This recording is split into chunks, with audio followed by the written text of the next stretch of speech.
الرحمن الرحيم والتعليم والتعلم والتذكير والتذكر والنفع والاندفاع والإفادة والاستفادة والحث على تمسك بكتاب الله وسنة رسوله والدعاء إلى الهدى والدلالة للخير ابتغاء وجه الله ومرضاته وقربه وثوابه مثل ما مؤلف الإمام أبو زكريا يحيى النووي مثل ما نواه الشيخ محمد بن عبد الله الجرداني الدمياطي مثل ما نواه آباؤنا وأسلافنا وجنوا المتن الصالحون أن الله يدخل نياتنا في نياتهم وعملنا في أعمالهم وأخلاقنا بأخلاقهم ويمدنا بمددهم وينفعنا ببركاتهم وأسرارهم وأنوارهم وعلومهم ونفحاتهم في الدين والدنيا والآخرة على هذه النية وعلى كل نية صالحة جامعة شاملة لخيرة الدنيا والآخرة وعلى ما نهاه الآباء والمشايخ وصالح نويناه وما قصدوه قصدناه فيما طلبوه طلبناه وإلى حضرة النبي المصطفى محمد صلى الله عليه وسلم. أعوذ بالله من الشيطان الرجيم. بسم الله الرحمن الرحيم. الحمد لله رب العالمين الرحمن الرحيم مالك يوم الدين إياك نعبد وإياك نستعين اهدنا الصراط المستقيم صراط الذين أنعمت عليهم غير المغضوب عليهم ولا الضالين آمين. السلام عليكم ورحمة الله وبركاته.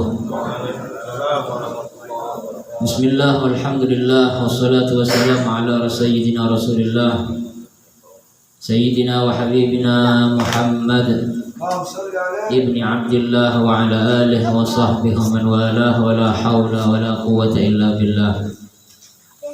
سبحانك لا علم لنا إلا ما علمتنا إنك أنت العليم الحكيم. رب اشرح لي صدري ويسر لي أمري واحلل عقدة من لساني يفقه قولي وسدد لساني واهدي قلبي بجاه النبي وآل النبي يا رب العالمين. اللهم ارزقنا فهم النبيين وحفظ المرسلين وإلهام الملائكة المقربين برحمتك يا أرحم الراحمين آمين. أما بعد.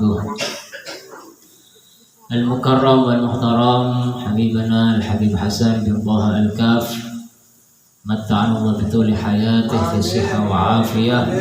Semoga beliau dipanjangkan umurnya oleh Allah dalam keadaan taat, sehat wal afiat, senantiasa menjadi kebanggaan baginda Nabi Muhammad sallallahu alaihi wasallam.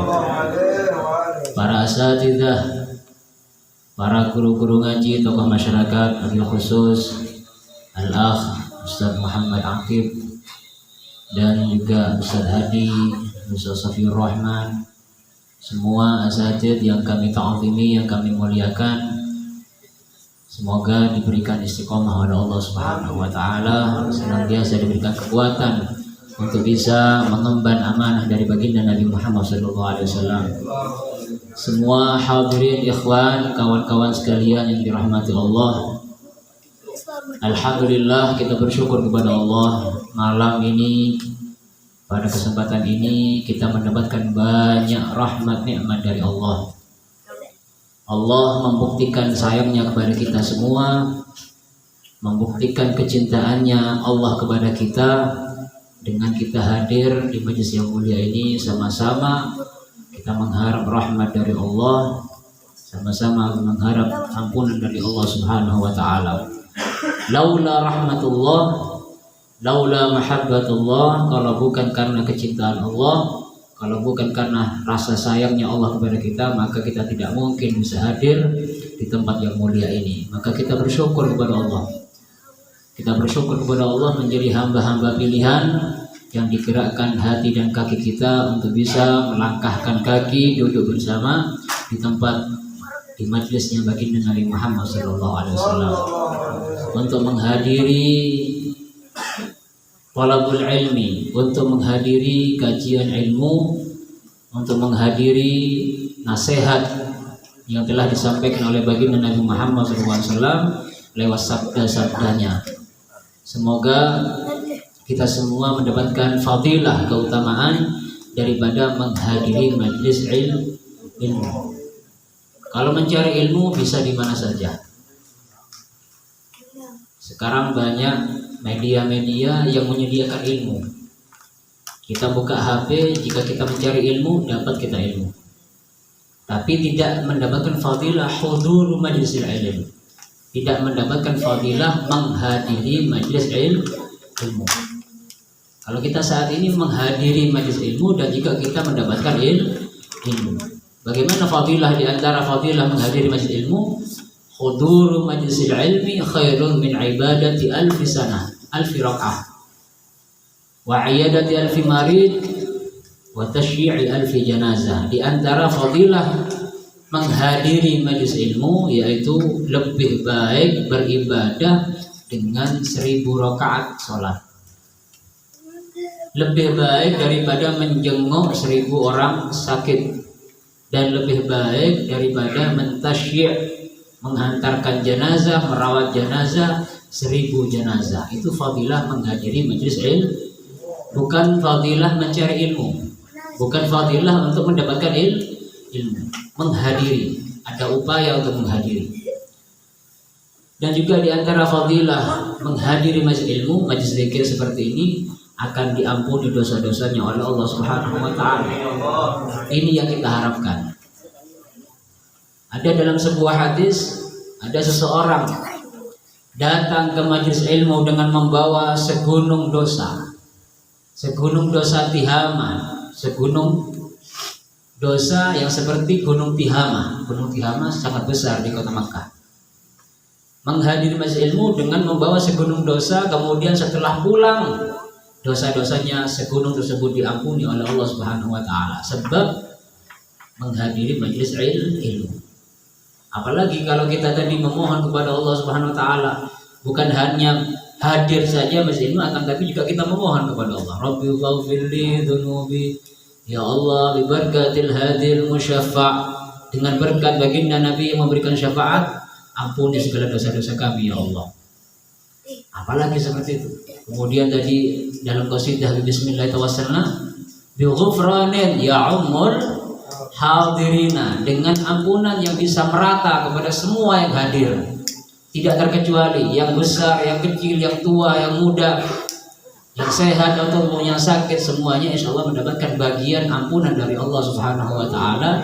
Amin Allahumma amin. Hadirin ikhwan yang dirahmati Allah,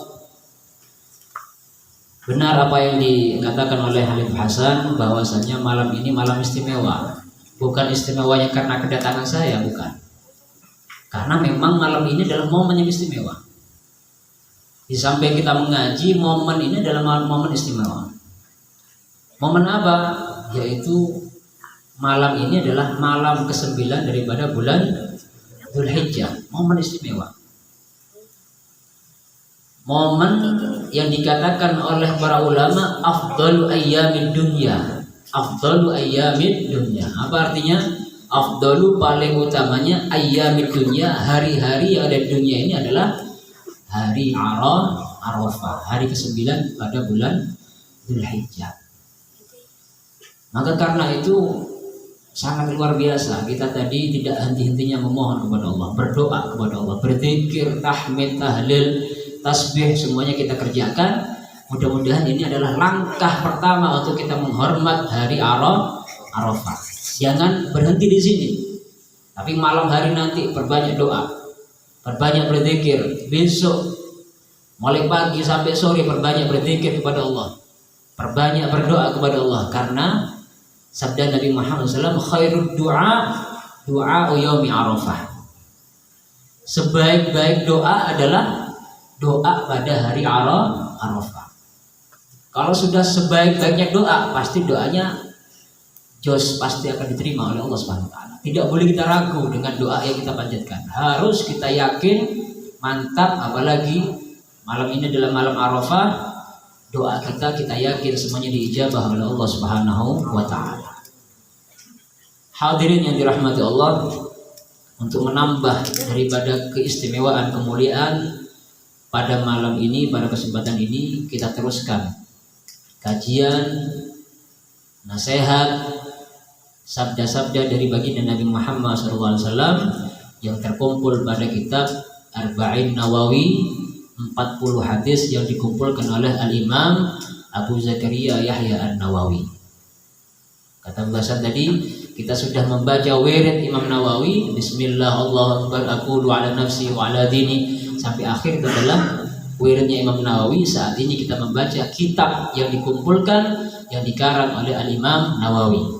Semoga komplit, sempurna apa yang kita dapatkan, keberkahan daripada Al-Imam An-Nawawi. Amin, Allahumma amin. Bismillahirrahmanirrahim. Qala al-muallif rahimahullah ta'ala wa nafa'ana bihi wa bi'ulumi wa madana bi asrarihi. Amin. Al-haditsur rabi'. Hadis yang keempat. Kita sampai pada hadis yang keempat. Walaupun sebulan sekali sudah, alhamdulillah sudah 4 hadis kita akan dengarkan. An Abi Abdurrahman Abdullah bin Mas'ud radhiyallahu taala anhu qala. Diriwayatkan dari sahabat yang bernama Abi Abdurrahman. Julukannya Abi Abdurrahman, ayah daripada Abdurrahman. Siapa nama aslinya adalah Abdullah bin Mas'ud. Sering kita mendengarkan sahabat satu ini, Abdullah bin Mas'ud. Di antara sahabat besar dalam jajaran pembesar-pembesar sahabat ada yang bernama Abdullah bin Mas'ud. Sahabat semuanya udul. Sahabat semuanya para orang-orang adil, tidak pernah tersentuh dengan dosa-dosa besar. Kalau memang dosa besar, ada dosa besar yang dikerjakan oleh para sahabat, pasti diampuni oleh Allah Subhanahu wa taala dengan sebab iman, cinta kepada baginda Nabi Muhammad SAW. Maka karena itu kita yakini semua sahabat adalah orang-orang besar, orang-orang mulia. Kalau memang ada kesalahan, itu adalah sifat manusia dan pasti Allah mengampuni. Karena apa? Karena dekat dengan baginda Nabi Muhammad SAW. Itu adalah anugerah terbesar dari para sahabat. Anugerah terbesar untuk para sahabat yaitu bisa bersanding dengan baginda Nabi Muhammad, mendengarkan langsung sabda Nabi Muhammad, memandang langsung wajah indah baginda Nabi Muhammad SAW. Di antara para sahabat besar ada yang bernama Abdullah bin Mas'ud. Sebelum kita masuk pada hadisnya, kita sedikit mengenal siapa Abdullah bin Mas'ud. Sahabat Abdullah bin Mas'ud, beliau adalah di antara sahabat yang pertama masuk Islam. Urutan ke-6 daripada sahabat yang masuk Islam. Sadisu sittah fil Islam. Yang ke-6 daripada jajaran orang yang masuk Islam di pertama, yaitu adalah sahabat Abdullah bin Mas'ud. Dan kalau kita melihat atau mengkaji bagaimana sebab Islamnya Abdullah bin Mas'ud, sangat luar biasa. Kisah unik sejarah daripada Islamnya sahabat Abdullah bin Mas'ud. Tatkala itu sahabat Abdullah bin Mas'ud ini mengembala kambing. Mengembala kambing dari majikan orang Quraisy yang mempunyai banyak kambing yang bernama Uqbah bin Abi Mu'aid. Uqbah bin Abi Mu'aid. Maka ketika mengembala Abdullah bin Mas'ud ini berjumpa dengan baginda Nabi Muhammad SAW yang saat itu berjalan-jalan dengan sahabat utama beliau, yaitu sahabat Abu Bakar. Ketika berjalan dengan sahabat Abu Bakar, bertemu dengan Abdullah bin Mas'ud yang saat itu belum masuk Islam. Masih muda Abdullah bin Mas'ud ini. Kemudian dipanggil oleh baginda Nabi, "Ya ghulam, wahai pemuda, sini. Wahai pemuda, sini. Hal indaka min labanin tusqina?"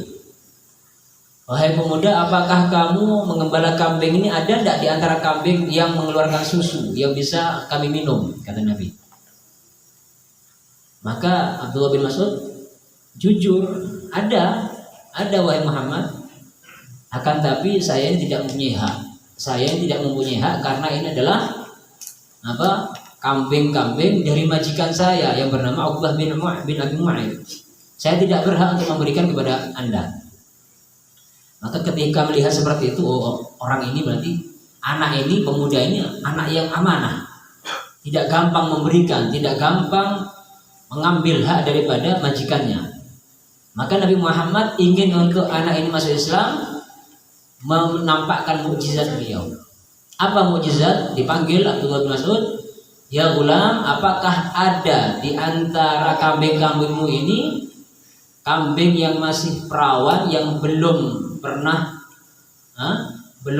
kawin? Di sini, bawa sini." bawa sini kambing yang masih belum tersentuh oleh laki-laki hidung belang, bawa sini. Maka ketika dibawa oleh Abdullah bin Mas'ud, ini wahai Muhammad, maka seketika itu dipegang oleh Nabi Muhammad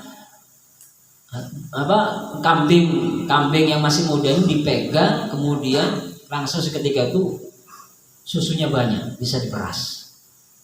Padahal tidak mungkin ada kambing yang belum kawin itu mengeluarkan susu. Jangankan kambing, manusia saja tidak ada. Ketika diperas banyak susunya, langsung diperas, dikasihkan Nabi Muhammad SAW dan juga diminum kepada sahabat Abu Bakar As-Siddiq. Maka setelah selesai semua, setelah minum dan juga Abdullah Mas'ud juga minum, maka diusap lagi oleh Nabi Muhammad, maka susunya tadi yang besar menjadi kempes kembali, seperti semula, seperti masih perawan. Ini diantara mukjizat baginda Nabi Muhammad SAW. Wa minha taktsirut ta'am. Di antara mukjizat Nabi Muhammad memperbanyak sesuatu yang tidak ada, sedikit. Sesuatu yang sedikit bisa menjadi banyak, bahkan sesuatu yang tidak ada bisa menjadi ada. Itulah mukjizat Nabi Muhammad SAW. Tidak masuk akal. Memang yang namanya mukjizat tidak masuk akal, tapi harus masuk ke dalam hati. Bagi seorang mukmin, mukjizat Nabi Muhammad harus masuk ke dalam hati. Jangankan seperti itu sesuatu yang kecil, mukjizat yang kecil. Di antara mukjizat Nabi Muhammad yang besar yaitu membelah rembulan. Itu kalau masuk akal tidak mungkin masuk akal, tapi memang nyata. Nabi Muhammad pada nisfu Sya'ban dibelah itu rembulan, bukan hanya terbelah saja, tapi dipisahkan. Satunya taruh di jabal di atas gunung, satunya di gunung yang lain. Maka itu bukan tipu muslihat, bukan hanya sekedar bermain dengan mata, bukan. Tapi memang benar nyata, dan itu dibuktikan oleh ilmuwan pada saat ini bahwasanya bulan itu pernah terbelah, masih ada bekas-bekasnya. Itulah diantara mukjizat baginda Nabi Muhammad SAW. Maka ketika melihat Abdullah bin Mas'ud ini melihat mukjizat Nabi Muhammad, oh ini berarti bukan orang biasa. Ini benar adalah Nabi. Maka sahabat Abdullah bin Mas'ud langsung menyatakan, asyhadu an la ilaha illallah wa asyhadu annaka Muhammad Rasulullah. Aku bersaksi bahwasanya tidak ada Tuhan kecuali Allah, dan aku bersaksi bahwasanya engkau wahai Muhammad adalah utusan Allah. Ini tidak gampang, mendapatkan hidayah seperti tidak gampang. Ini adalah sudah kehendak dari Allah Subhanahu wa taala, dan juga ada nadhrah, ada pandangan dari Nabi Muhammad. Karena sebab apa tadi? Menjaga amanah. Tidak gampang buat menjaga amanah. Menjaga amanah, kalau bisa seorang menjaga amanah, maka akan awal mula hidayah akan masuk ke dalam dirinya. Yang asal mulanya orang itu orang yang rusak, orang yang jelek, ketika menjaga amanah menjadi orang yang baik. Bahkan kalau orang itu orang kafir tapi menjaga amanah, tidak mau berzalim kepada manusia, kepada sesama manusia, maka insya Allah ke dalam hatinya akan diberikan hidayah Islam oleh Allah Subhanahu wa taala. Kemudian sahabat Abdullah bin Mas'ud ini mengenai postur tubuhnya. Postur tubuhnya Abdullah bin Mas'ud ini di antara sahabat yang kecil. Dalam artian badannya kurus kecil. Ya, maka menjadi ukuran manusia mulia itu bukan dari postur tubuhnya, ya, bukan dari postur tubuhnya. Kalau besar, ganteng pasti mulia, belum tentu. Kecil, hitam, kentutan, semua hidup lagi. Kok menjadi orang yang mulia? Karena sudah mendapatkan kemuliaan dari Allah, maka tidak ada pandang postur tubuh, tidak ada memandang daripada jasmani seseorang. Innallaha la yanzuru ila suwarikum wa ajsamikum walakin yanzuru ila qulubikum wa niyatikum.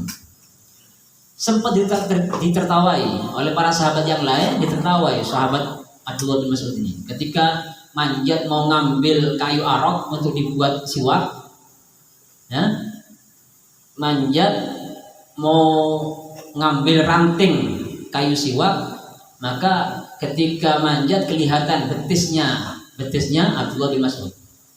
Betisnya Abdullah bin Mas'ud ini hampir sama kayak rantingnya kayu arok itu. Kayu arok tidak begitu besar, ya. Yang biasanya kita gunakan siwak itu akarnya, tapi ada ranting-rantingnya, ada dahan-dahannya. Ketika melihat seperti itu, para sahabat tertawa. Maka Nabi Muhammad marah. Mimma tadhakun? Para sahabat, apa yang kamu tertawakan? Maka sahabat ini menjawab, kakinya Abdullah bin Mas'ud ya Rasul, betisnya Abdullah bin Mas'ud. Maka Nabi mempertegas, menandakan bahwasanya Abdullah bin Mas'ud ini adalah orang yang mulia. Beliau mengatakan, walladzi nafsi biyadihi lahuma fil mizan athqalu min Uhud. Demi zat yang mana jiwaku berada dalam genggamannya, yaitu demi Allah Subhanahu wa taala, sesungguhnya dua betisnya Abdullah bin Mas'ud ini di mizan nanti, di mizan lebih berat daripada gunung Uhud. Ini menandakan bahwasanya Nabi Muhammad mengangkat derajat Abdullah bin Mas'ud, jangan sampai direndahkan. Memang seperti itu yang namanya pemimpin, guru, tokoh, ketika ada muridnya direndahkan padahal tidak salah, hanya sekedar mengenai postur tubuh, maka pemimpin ini harus membela dan juga harus membesarkan daripada nama, jangan sampai dihina. Itulah akhlak yang dicontohkan oleh baginda Nabi Muhammad SAW. Dan diriwayatkan Abdullah bin Mas'ud ini sahibu sirril Mustafa, di antara para sahabat yang mendapatkan banyak rahasia dari Nabi Muhammad adalah Abdullah bin Mas'ud. Yang biasa membawa sandalnya beliau, yang biasa berjalan di depannya sambil membawa tongkat, Abdullah bin Mas'ud. Jadi sahabat yang sangat dekat dengan Nabi Muhammad. Ketika Nabi Muhammad tidur, yang membangunkan sahabat Abdullah bin Mas'ud. Ketika Abdullah bin Mas'ud ini sudah kebiasaannya membawa sandal Nabi Muhammad, maka ketika mendapatkan mandat khidmat kepada Nabi Muhammad, melayan Nabi Muhammad dengan membawa sandalnya kemana-mana, maka sahabat Abdullah bin Mas'ud ini tidak pernah mengenakan baju yang jelek. Pasti bajunya yang bagus yang dipakai.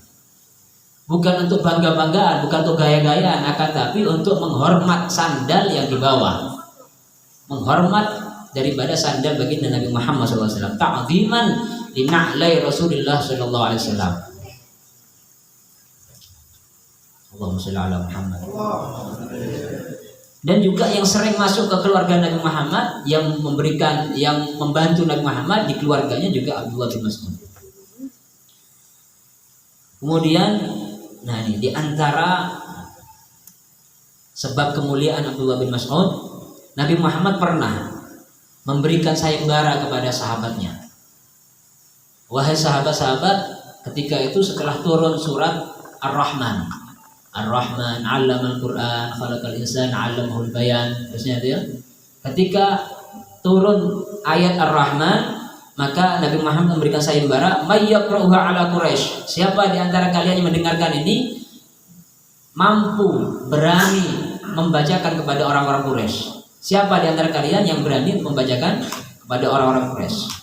Maka tidak lama-lama Abdullah bin Mas'ud mengacungkan tangannya, ana wahai Rasul, saya yang akan membacakan ayat ini, surat Ar-Rahman ini di hadapan orang-orang Quraisy.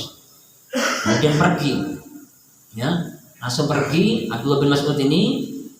Ketika itu dilihat orang-orang Quraisy di hadapan Ka'bah, banyak kumpul-kumpulan orang-orang Quraisy, bukan hanya orang Quraisy biasa, tapi pembesar Quraisy. Ada Abu Jahal, ada Abu Lahab, dan semua pembesar Quraisy kumpul di saat itu. Maka dibacakan langsung, tanpa ada basa-basi, tanpa ada permisi, langsung membacakan. Bismillahirrahmanirrahim. Qala Allah Ta'ala Ar-Rahman 'allamal Qur'an, sampai selesai. Ketika mendengarkan seperti itu, langsung spontan Abu Jahal, musuhnya Nabi, di antara musuh bebuyutannya Nabi yang sangat membenci Nabi Muhammad, berdiri. Di antara orang-orang berdiri, Abu Jahal langsung menarik Abdullah bin Mas'ud, ditempeleng Abdullah bin Mas'ud sampai juga telinganya dirobek oleh Abu Jahal. Berdarah-darah ini Abdullah bin Mas'ud. Ketika Melihat seperti itu, Abdullah bin Mas'ud ini sambil membawa telinganya ke hadapan Nabi Muhammad berdarah-darah sambil menangis. Abdullah bin Mas'ud. Ketika melihat seperti itu Nabi Muhammad kedatangan malaikat Jibril alaihissalam. Datang malaikat Jibril, bukan malah sedih malaikat Jibril, akan tapi tertawa. Tertawa malaikat Jibril.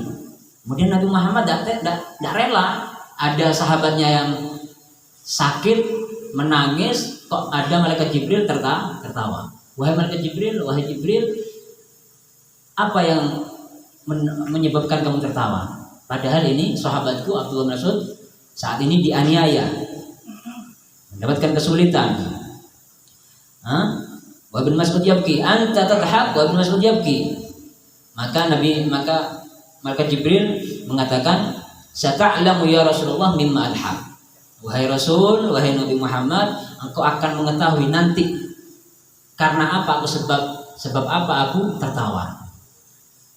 Maka ketika selang berapa waktu, ketika ada peperangan Badar, ya, kemudian Allah menolong, memberikan kejayaan kepada muslimin saat itu, maka Nabi Muhammad memerintahkan Abdullah bin Mas'ud untuk membawa tombak kecil untuk melihat siapa di antara kufar yang saat itu sudah tidak berdaya, yang sudah mendekati sekarat, ya, kemudian dibunuh oleh Abdullah bin Mas'ud.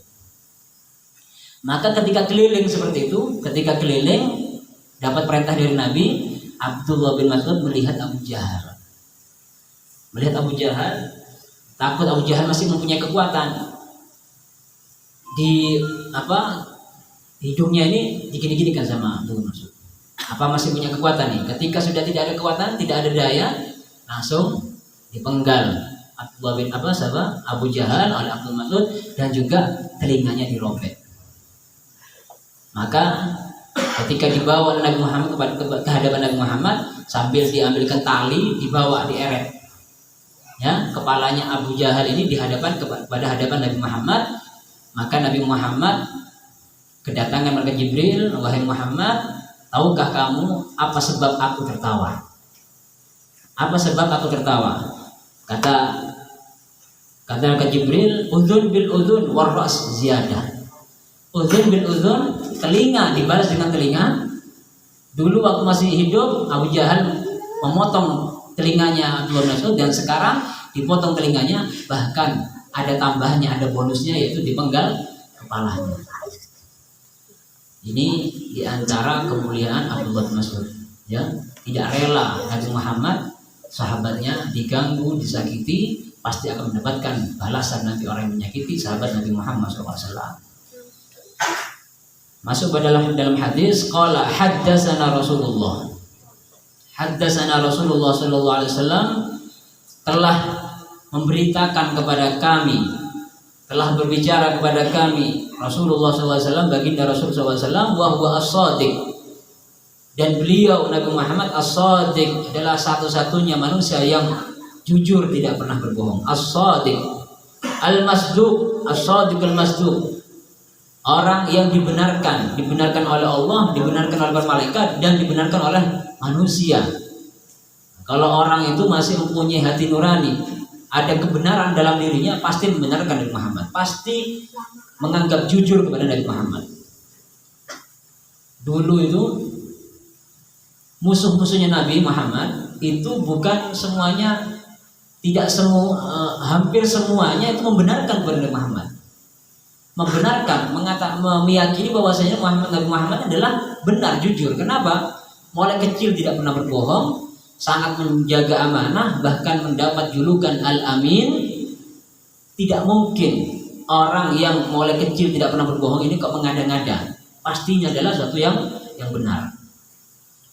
Maka kenapa orang-orang kafir Quraisy ini kok masih ingkar kepada Nabi Muhammad, tidak mau mengakui kebenaran Nabi Muhammad, padahal dalam hatinya ada membenarkan kepada Nabi Muhammad? Karena tidak ada lain adalah hasad dan wabughdha. Ada kedengkian pada hati orang-orang kafir Quraisy, ada kedengkian kepada Nabi Muhammad. Jangan sampai orang yang masih muda ini menjadi pemimpin. Jangan sampai anak yang masih mungkin dianggap oleh kafir, anak yang ingusan ini bisa mengatur kita. Kita tidak mau hasadan wa bughdha, ya, karena ada kebencian dan kedengkian di hati para orang-orang kafir Quraisy. As-shadiqul masduq. Inna, hadis Nabi Muhammad, inna ahadakum, sesungguhnya salah satu kalian para manusia keturunan Nabi Adam, yujma'u khalquhu, dikumpulkan penciptaannya, fi batni ummihi, di perut ibunya, arba'ina yawman, 40 hari, nutfah, berupa sperma. Hadis yang keempat ini menjelaskan bagaimana tahap demi tahap tentang penciptaan manusia.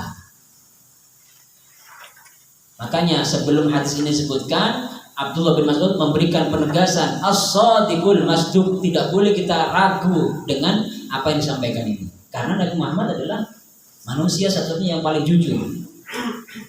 Tahap demi tahap tentang proses penciptaan manusia, mulai dijanin, ya, bahkan sebelum terjadinya itu manusia, sebelum diisi oleh roh, itu semuanya disebutkan oleh Muhammad. Mulai di alam rahim sampai nanti disebutkan sampai alam akhirat, ya. Di akhir hadis ini akan disebutkan nanti ada orang beramal dengan amal penduduk surga tinggal sedikit, tapi sudah ada takdirnya sehingga dia meninggal dalam keadaan sulh khotimah, masuk ke dalam neraka, menjadi golongan orang-orang penduduk neraka. Itu nanti di akhir hadis. Mulai di alam rahim sampai di akhirat semua disebutkan oleh Muhammad. Dan juga di antara alam rahim dengan alam akhirat ini juga disebutkan oleh Muhammad. Tahap demi tahap, proses demi proses, semuanya disebutkan secara gamblang, secara detail, dan semua itu menandakan bahwasanya manusia ini bukan dengan kehendaknya sendiri, akan tapi dengan kehendak Allah Subhanahu wa taala, dengan takdir dari Allah Subhanahu wa taala. Dikumpulkan penciptaan Bani Adam, manusia ini di perut ibunya 40 hari segumpal sperma, berupa sperma.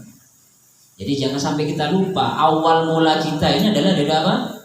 Dari sperma, ya, sesuatu yang menjijikkan dan tidak ada harganya, tidak ada nilainya.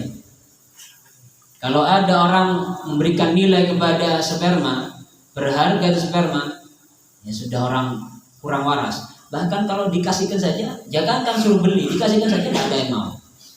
Itu adalah asal muasal kita semua, ya, anak keturunan Nabi Adam itu semuanya awal mulanya adalah dari sperma. Kalau sudah dari sperma, maka apa yang perlu dibanggakan?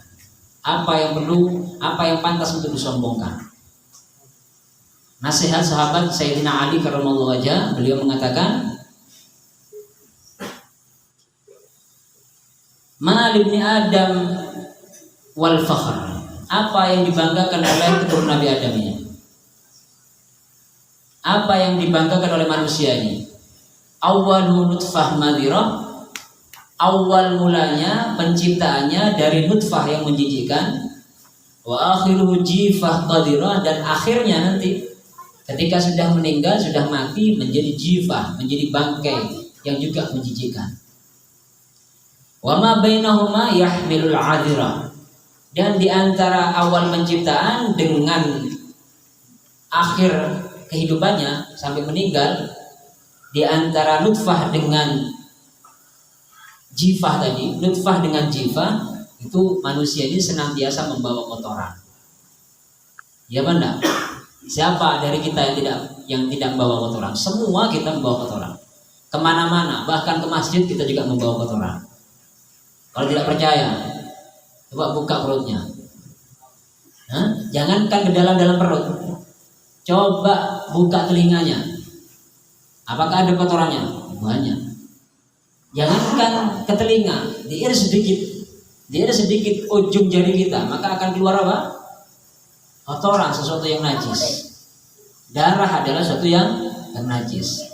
Antara nutfah dengan jifah, antara sperma dengan bangkai, senantiasa membawa kotoran. Itulah kita.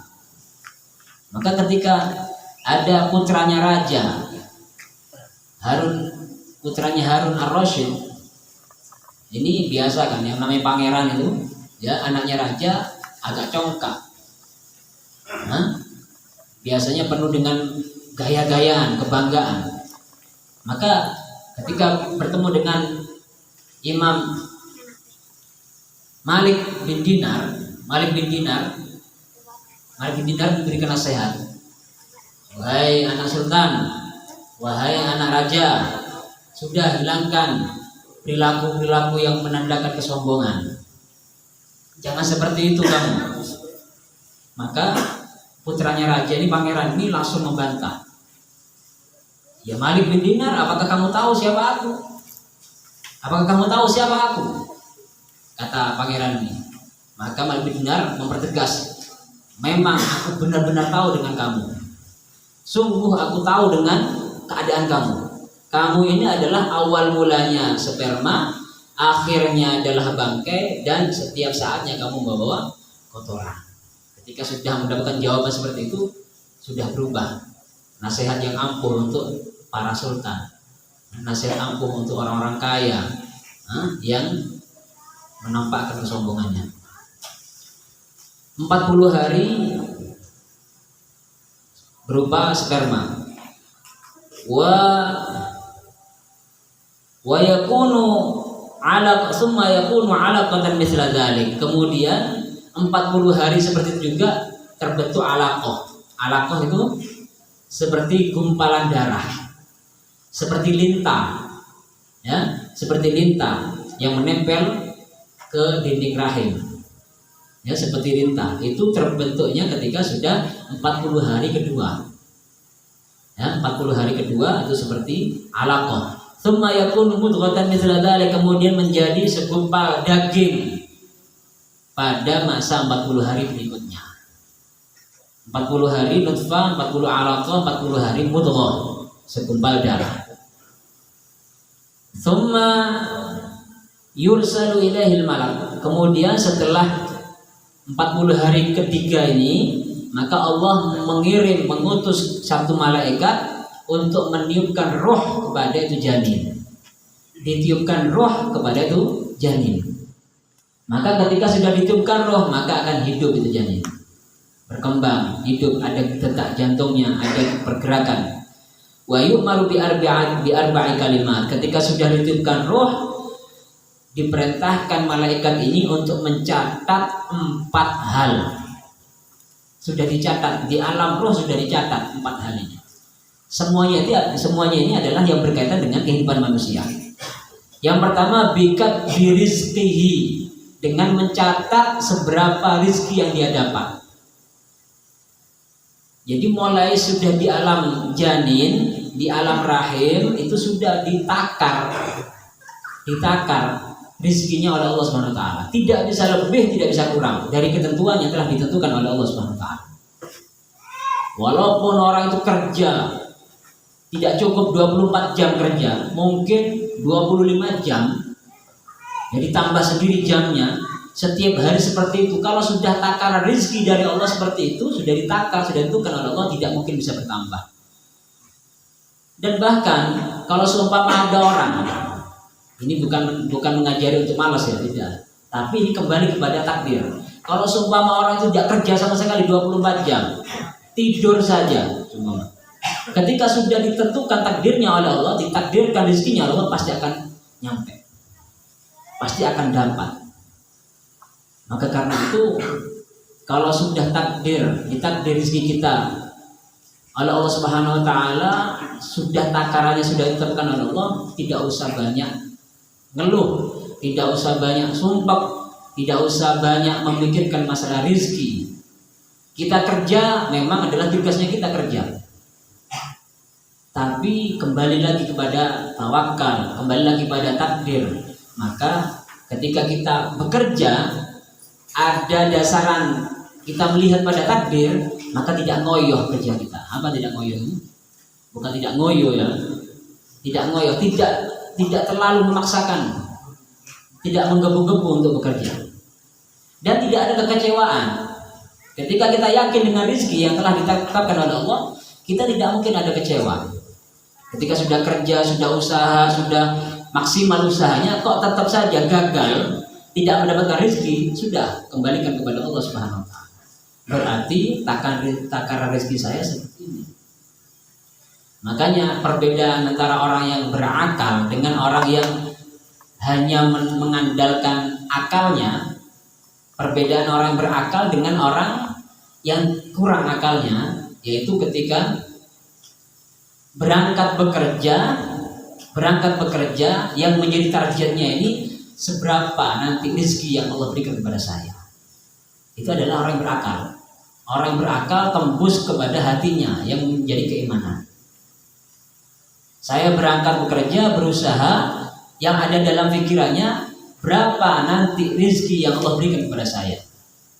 Kembali kepada siapa? Kepada Allah. Kalau orang yang tidak punya akal, kurang akalnya, saya bekerja harus mendapatkan seperti ini, harus mendapatkan gaji sekian. Yang mengatur adalah dia, tidak dikembalikan kepada Allah SWT. Berarti orang ini mengandalkan akalnya dengan keterbatasannya, tidak dikembalikan kepada Allah. Ketika dia tidak sesuai dengan yang diharapkan, apa yang terjadi? Kecewa. Maka tidak seperti itu. Orang yang bekerja ini seperti orang membuka tirai. Kalau dulu kan ada ya, buka tirai 2, tirai apa itu? Ya, buka, ada pilihan, buka tirai. Maka usaha manusia ini hanya sebatas membuka tirai. Dan dilihat di belakang tirai ini apa? Dan itu adalah ketentuan dari Allah. Ketika dibuka tirainya, alhamdulillah dapat sepeda motor. Berarti itu adalah rezeki yang telah ditentukan oleh Allah. Dan kadang-kadang dibuka tirainya, zong, tidak dapat apa-apa. Ada kan? Seperti itu juga dengan orang yang berusaha ini. Usaha, hanya sebatas usaha. Tapi harus kita yakin bahwasanya yang menentukan berapa, apakah dapat atau tidak, itu semuanya kehendak dari Allah SWT. Dan itu sudah ditulis sebelum kita lahir. Di alam rahim sudah ditentukan oleh Allah SWT. Kemudian yang kedua, wa ajalih, dan juga ajalnya. Ditulis, malaikat suruh menulis seberapa, sampai tahun berapa, sampai detik keberapa ajalnya. Maka ketika sudah datang ajal, fa idza jaa ajaluhum la yastakhiruna sa'atan wa la yastaqdimun. Kalau sudah datang ajal yang telah ditentukan oleh Allah, tidak bisa dimundurkan, tidak bisa dimajukan. Tepat seperti ketentuan dari Allah Subhanahu wa taala. Kalau diibaratkan umur atau ajal ini seperti minyak, lampu dulu itu lampu minyak ya, lampu minyak. Ada minyak, ada lampu yang diisi minyaknya ini penuh. Ada yang diisi setengah, ada yang diisi seperempat, bahkan ada yang diisi sedikit. Yang diisi dengan penuh ini berarti seperti contohnya panjang umur, ya, penuh, dan pasti juga akan meninggal, ya banda. Kullu nafsin dha'iqatul maut, semua manusia pasti akan merasakan kematian. Walaupun banyak diberikan jatah umur oleh Allah, pasti juga akhirnya adalah kematian. Ada yang dikasih minyaknya sedikit, setengah, umur 30 tahun meninggal. Kadang-kadang tanpa ada sebab meninggal. Ya benda, itu sudah ajal dari Allah. Ada yang dikasih sedikit, seperempat, umur 10 tahun, 15 tahun meninggal. Itu sudah ajalnya. Bahkan ada yang baru lahir, mencuer, ya, nangis, satu tangisan kemudian meninggal. Ya sudah seperti itu. Ketentuan umur dari Allah Subhanahu wa taala. Maka kalau kita meyakini semua umur yang menentukan adalah Allah, kita tidak pernah takut dengan yang namanya kematian. Sudah memang batasan, sudah yang menentukan adalah Allah Subhanahu wa taala. Berapapun orang yang mau membahayakan kepada kita, ketika belum sampai pada ajalnya tidak mungkin bisa meninggal. Ada orang itu sakit bertahun-tahun, bertahun-tahun sakit tapi tidak mati saja, belum mati, belum meninggal. Kenapa? Karena masih diberikan jatah umur oleh Allah SWT. Imam Ali karramallahu wajhah, beliau mengatakan, kam min sahihin, kam min saqimin, Kam min sahihin mata min ghairi illati wa kam min saqimin 'asha hina min ad-dahr. Betapa banyak orang yang hidup sehat, sahih, jasadnya sehat, penuh dengan kecukupan, ya, kehidupannya penuh dengan kecukupan. Mata min ghairi illah, meninggal tanpa ada sebab, tanpa ada sakit. Tidur kebablas, tidak ada umur. Ada kan enggak? Banyak. Kadang-kadang jatuh dari sepeda motor, tidak nabrak apa-apa, jatuh, meninggal. Mata min ghairi illati wa kam min saqimin, dan betapa banyak orang yang dalam kondisi sakit, sakitnya bertahun-tahun, asyahinun min ad-dahri, dia masih hidup bertahun-tahun. Ada apa enggak? Di atas ranjang terus bertahun-tahun, 15 tahun di atas ranjang, masih tidak diberikan kematian oleh Allah, masih ditakdirkan untuk hidup, karena masih seperti itu takdirnya, ajalnya. Kemudian yang kedua, wa amalih, dan juga ditakdirkan, ditentukan oleh Allah Subhanahu wa taala tentang amalnya, pekerjaannya, perbuatannya di atas muka bumi ini. Kita harus meyakini, inilah akidah kita Ahlussunnah wal Jamaah, wallahu khalaqakum wa ma ta'malun. Wallahu khalaqakum wa ma ta'malun. Allah yang menciptakan kalian, wa ma ta'malun, dan apa yang kalian perbuat adalah ciptaan Allah. Yang kalian perbuat adalah ciptaan Allah. Jangan merasa yang kita menggerakkan tangan ini perbuatan kita, bukan. Itu adalah ciptaan Allah Subhanahu wa taala. Semua yang ada, yang bergerak dari badan kita, bahkan yang bergerak dari alam semesta ini, semuanya adalah ciptaan Allah atas izin dari Allah Subhanahu wa taala. Kita berbuat baik, itu adalah ciptaan Allah. Kita berbuat jelek, itu juga ciptaan Allah. Tapi perbedaannya gini. Ketika kita beramal baik, ketika kita beramal baik, itu harus kepada hakikat kita kembalikan kepada Allah. Memang itu adalah perbuatan atau makhluk ciptaan Allah. Kita bisa sholat, sujud, bisa berzikir, bersolawat, semua adalah kehendak dan ciptaan Allah. Dan ketika kita melakukan kejelekan, hakikatnya sebenarnya adalah ciptaan Allah. Tapi tidak boleh iktimat, tidak boleh mengandalkan, tidak boleh bersandar kepada menandakan oh ini adalah ciptaan Allah. Tidak boleh. Karena apa? Karena bentuk adab, bentuk tata krama, bentuk kesopanan kepada Allah Subhanahu wa taala yang menciptakan. Tidak boleh. Allah sudah menjadikan saya berdosa ini, tidak boleh. Kembalikan pada diri. Itu adalah bentuk adab, bentuk kesopanan kepada Allah Subhanahu wa taala. Seperti halnya contoh gini. Guru itu bagaimana? Guru itu yang mengajari, ya, ada mengajari. Kemudian juga kadang-kadang guru itu memukul karena kesalahan daripada muridnya. Muridnya dipukul, bahkan mendapatkan iqab, mendapatkan ta'zir dari gurunya. Maka murid yang sopan, murid yang bagus itu ketika ditanya siapa gurumu, bagaimana sifat gurumu? Guruku adalah orang yang mengajarkan saya yang ini. Ketika masalah iqab, masalah pukulan tadi dikembalikan pada dirinya. Padahal siapa yang memukul adalah gurunya, benar guru yang memukul. Tapi dan juga guru itu sangat perhatian pada saya. Ketika saya salah, saya dipukul oleh guru saya. Itu adalah bentuk kesopanan kepada guru, apalagi kepada Allah Subhanahu wa taala. Maka jangan diterima jika ada orang sudah beralasan bermaksiat, tidak pernah melaksanakan taat, dia meninggalkan kewajiban, senantiasa berbuat dosa, dia beralibi, berdalil dengan semua adalah ciptaan Allah. Tidak boleh. Itu adalah bentuk kurang ajar, bentuk su'ul adab kepada Allah Subhanahu wa taala, walaupun hakikatnya seperti itu. Kemudian yang keempat, wasyaqiyun am sa'idun, dicatat bagi Allah Subhanahu wa taala ketika kita masih dalam alam rahim, apakah orang ini menjadi orang yang celaka, apakah orang yang beruntung, apakah orang ini penduduk neraka, apakah penduduk surga. Itu semuanya sudah ditentukan oleh Allah Subhanahu wa taala. maka seberapapun hebat ibadah kita, seberapapun hebat ibadah yang kita kerjakan, ketaatan kita tidak boleh aman daripada su'ul khatimah. Tetap harus kita memohon kepada Allah Subhanahu wa taala, ya Allah biha, ya Allah biha, ya Allah bihusnil khatimah. Karena betapa banyak orang yang awal mulanya baik, dari masa baligh dia sampai mendekati ajalnya, seperti yang akan disebutkan hadis ini, mulai balik sampai mendekati ajalnya dia menjadi orang yang baik, kemudian tergelincir, ada kesalahan sampai dia meninggal tidak membawa iman. Kalau sudah meninggal tidak membawa iman, maka akhirnya adalah tujuannya adalah neraka. Dan betapa banyak orang yang beramal kejelekan,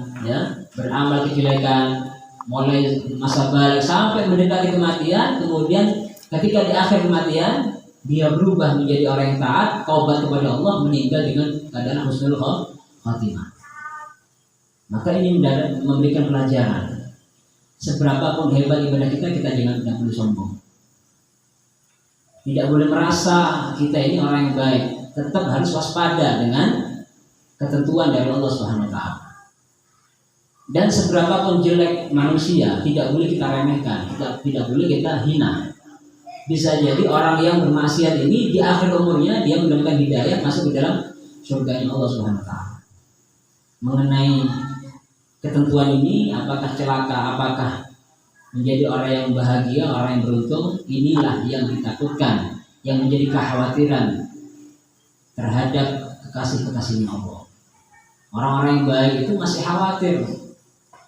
Imam Syekh Abdul Qadir Al-Jailani, beliau itu walaupun sudah hebat, mendapatkan kewalian, mendapatkan kecintaan dari Allah, senantiasa dia masih khawatir.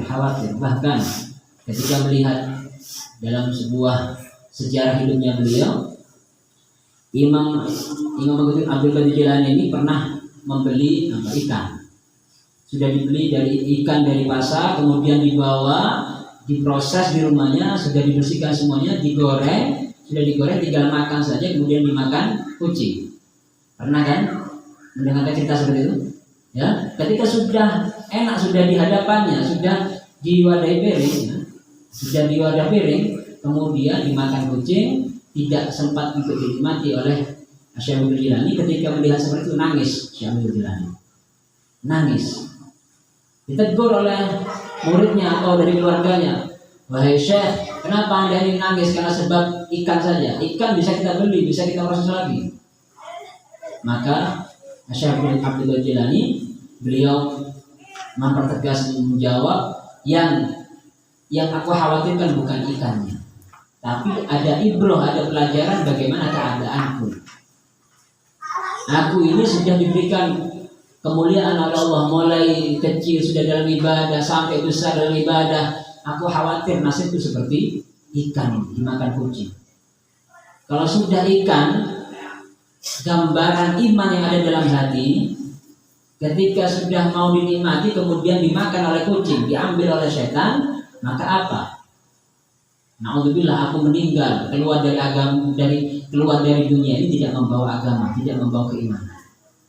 Maka akhirnya na'udzubillah su'ul khatimah. Ya, maka karena itu jangan sampai lepas kita berdoa kepada Allah Subhanahu wa taala, ya Allah biha, ya Allah biha, ya Allah bihusnil khatimah. Makanya yang Haddad nantiasa memberikan pelajaran kepada kita di Ratib Haddad, Ratib Atas, semuanya ratib-ratib itu tidak pernah meninggalkan wirid zikir yang berbunyi ya Allah biha, ya Allah biha, ya Allah bihusnil khatimah. Semoga kita semuanya diberikan senantiasa hidayah oleh Allah Subhanahu wa taala, dan kita mohon kepada Allah semoga kita semuanya dijadikan orang-orang yang beruntung, orang yang selamat, orang yang bahagia dunia sampai akhirat, dan kita mohon kepada Allah Subhanahu wa taala semoga kita semuanya diberikan husnul khatimah. Amin Allahumma amin bi barakatin nabi wa alin nabi wa ashabin nabi amin ya rabbal alamin. Ala dunia al-Fatihah. A'udzubillahi minasyaitonir rajim. Bismillahirrahmanirrahim. Alhamdulillahi alamin. Ar-Rahman Ar-Rahim Maliki Yawmiddin. Iyyaka na'budu wa iyyaka nasta'in. Ihdinas siratal mustaqim. Siratal ladzina an'amta 'alaihim ghairil maghdubi 'alaihim waladdallin. Amin. Minta maaf kalau